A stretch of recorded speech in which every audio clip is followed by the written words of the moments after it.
Hi guys, तो अब हम लोग न्यूटन फर्स्ट लॉ को पढ़ेंगे। ठीक है, तो न्यूटन फर्स्ट लॉ क्या कहता है? न्यूटन फर्स्ट लॉ कहता है कि अगर मान लीजिए कि यहां पर कोई बॉडी है जो कि रेस्ट में है, ठीक है, तो अब ये बॉडी आपका रेस्ट में है, तो क्या ये बॉडी खुद से मोशन में आ सकता है? क्या लगता है आप लोगों को? नहीं आएगा मोशन में, राइट? तो आपको क्या करना पड़ेगा? आपको एक एक्सटर्नल फोर्स लगाना पड़ेगा इसे मोशन में लाने के लिए। अगर इसी सिचुएशन को थोड़ा अलग करके देखें, अगर ये एक यूनिफॉर्म मोशन में है, यूनिफॉर्म मोशन का मतलब हुआ एक पर्टिकुलर डायरेक्शन में एक पर्टिकुलर मैग्नीट्यूड ऑफ वेलोसिटी के साथ वो मूव कर रहा है। तो अगर ये यूनिफॉर्म मोशन में है तो क्या ये रेस्ट में आ सकेगा, या क्या इसका वेलोसिटी चेंज होगा अपने से? खुद ब खुद नहीं हो पाएगा। तो यहां पे हमें क्या करना पड़ेगा? यहां भी हमें एक एक्सटर्नल फोर्स लगाना पड़ेगा, करेक्ट? तो इवन अगर मान लीजिए एक बॉल है, तो बॉल का ये डायरेक्शन ऑफ मोशन है, ये है डायरेक्शन।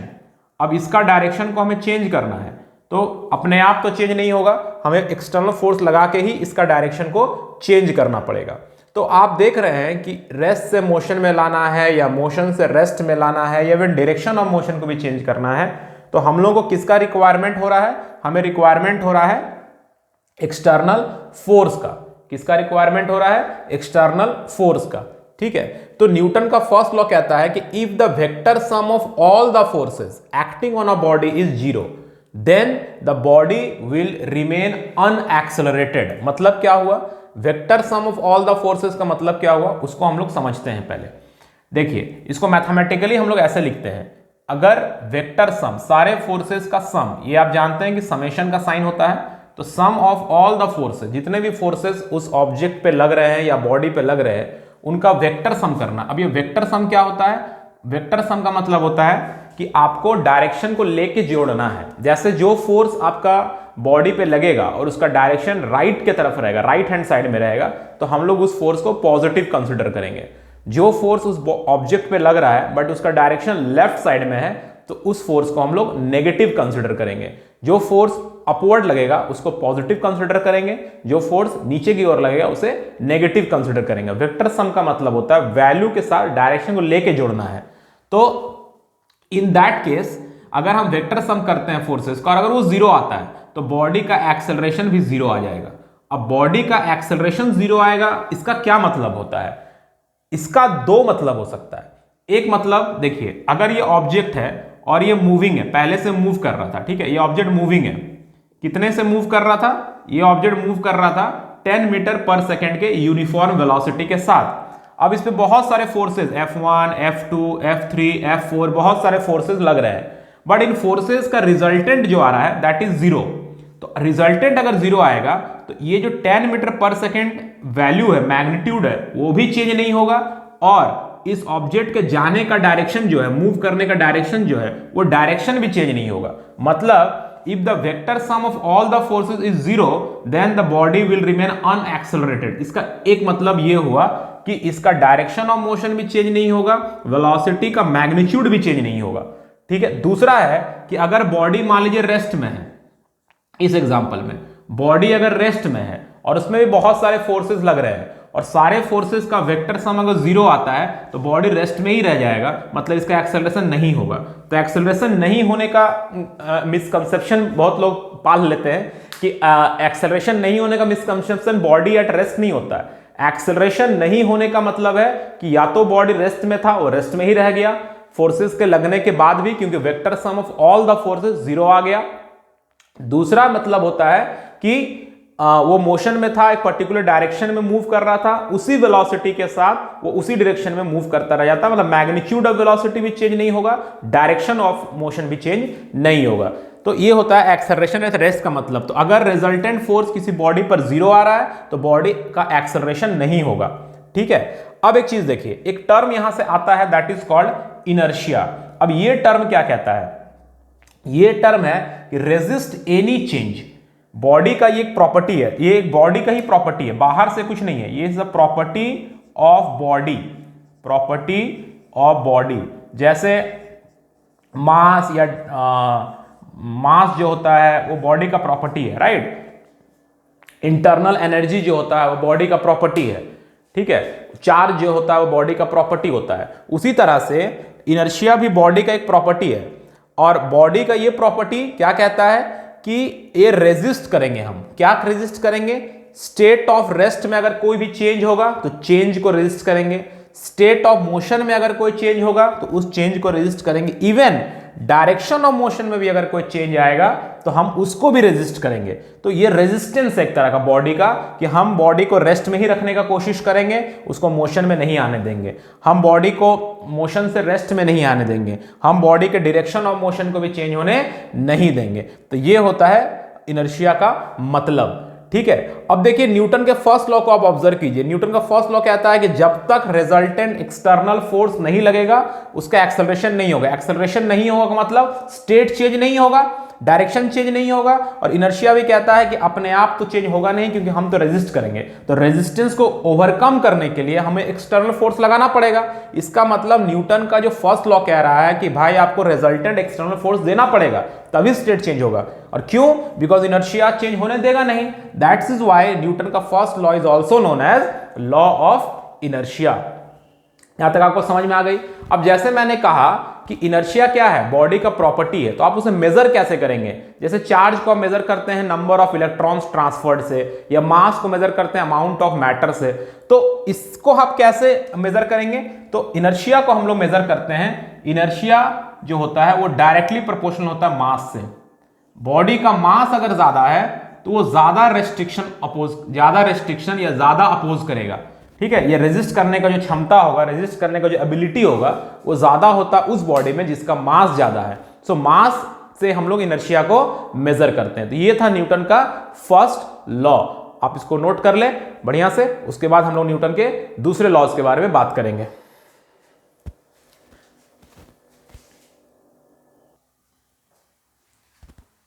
चलिए गाइस, तो अब हम लोग बात करेंगे न्यूटन के सेकेंड लॉ के बारे में। चलिए तो हम लोग बात करते हैं न्यूटन के सेकेंड लॉ के बारे में। तो ये न्यूटन का सेकेंड लॉ क्या स्टेट करता है?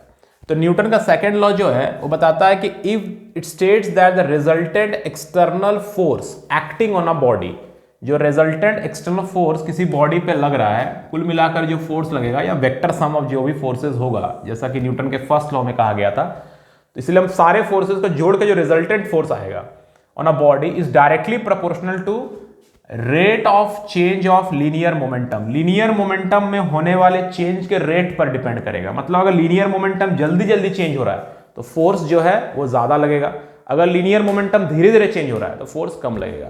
जैसे फॉर एग्जांपल मान लीजिए कि एक व्हीकल है, कोई कार है, ठीक है, और वो कार मूव कर रहा है सर्टेन वेलोसिटी से, और आपको तुरंत इसको रोकना है, 2 सेकंड में रोकना है, तो आपको क्या करना होगा? बहुत ज्यादा फोर्स लगाना पड़ेगा, राइट।